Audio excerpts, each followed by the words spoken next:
So what's up guys, for today's video, the first ever video ako himuon with the voiceover, kay ang magpaligo sa akong mga ero. So adun ako'y upat ka ero nga liguon karong adlaw. Unya ako ang giuna si Mie, which is wala gad ako nga ero pag agamaya. So she's so adorable and cute, and also kabalo maminaw nga puppy. Ay, she's not a puppy, she's a dog, she's a grown one. And yeah, mo to as a for parents, kay ninyo na to diligo ato mga ero. Ha, medyo ko yung mga content guys, wala kabalo sa akong history, basta mura ni siya dayon. And ano to ang next nga dog kay si si G-Boy. So this dog named G-Boy, and same me og nickname. So si G-Boy is he's not used to take a bath. And what? Bro, what are you talking about, man? his mother is me, the first dog that I washed earlier. So buto siya.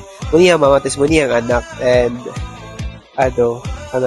sabak kay siya liguon. Okay.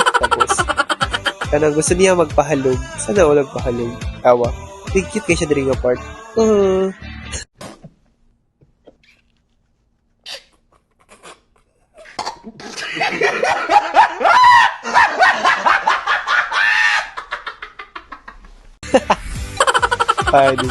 Basta bili siya gana magpaligo. Gusto niya magpalog lang. Okay, our next dog is si Bichi. Si Bichi is grabe kadungol ng ero. Siya tong ero nga imuha ng sawayon pero sunlugon kaniya. Ikonon kaniya. Grabe dyan siya ka ero. Tapos kung ginakasabaan ni mo is magdanaw o bombastic side. Naku po.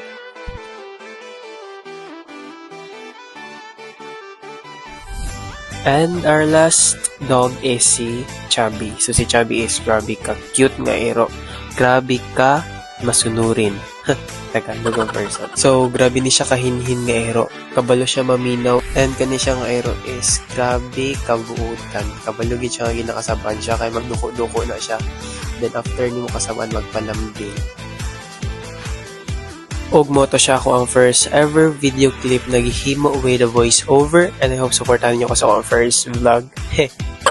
First vlog. Salamat Meta. More ads please. Charot.